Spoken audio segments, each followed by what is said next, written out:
Hello and welcome to Teachings in Education. I am your narrator, Frank Avella. In this presentation, we'll look at the best ways to provide effective and meaningful feedback for students. Deliver feedback as fast as possible when both parties have strong memories of the event. This way, feedback can make an immediate impact. Teachers should begin by incorporating positive feedback first. This is great for starting off on the right foot, and the student would be more open to negative feedback. Meaningful feedback is specific and targeted. For example, specify the skill in need of improvement, such as number sense, reading comprehension, background knowledge, or whatever. Feedback is more than just pointing out what the student gets wrong. Students need to learn from their mistakes. Teachers may have to reteach a lesson from time to time. Teacher-student relationships are arguably the most important component to classroom success. Having strong relationships builds trust, which is needed for an honest conversation with the student. When it comes to returning a classroom exam, teachers should provide the correct answers to their students so that they can see where they went wrong.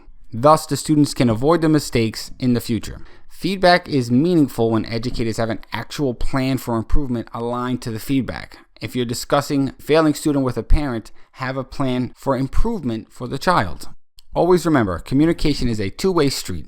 Listen to the student, hear them out, hear their story. It will most likely shine some light onto the situation.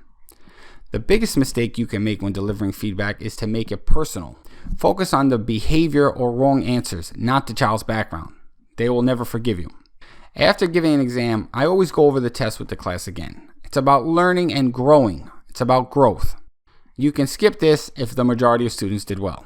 One of my favorite strategies is to leave little post-it notes on the desks of my students. In fact, many times I've used these notes as positive reinforcement, little things to keep up the good work. Formative assessments are used for simple CFUs, check for understanding. Examples include thumbs up, thumbs down, and it's a great way to open up two-way feedback. Feedback should be confidential between the educators, students, and families. Try not to single the students out or embarrass them ever. Feedback should be kept private. Students need to know their weaknesses and the areas where they need the biggest improvement. Let the students know, don't beat around the bush. I love to have one-on-one talks or virtual conferences, if social distancing is the case. With these one-on-one conferences, and you can find the real root causes for their academic failures.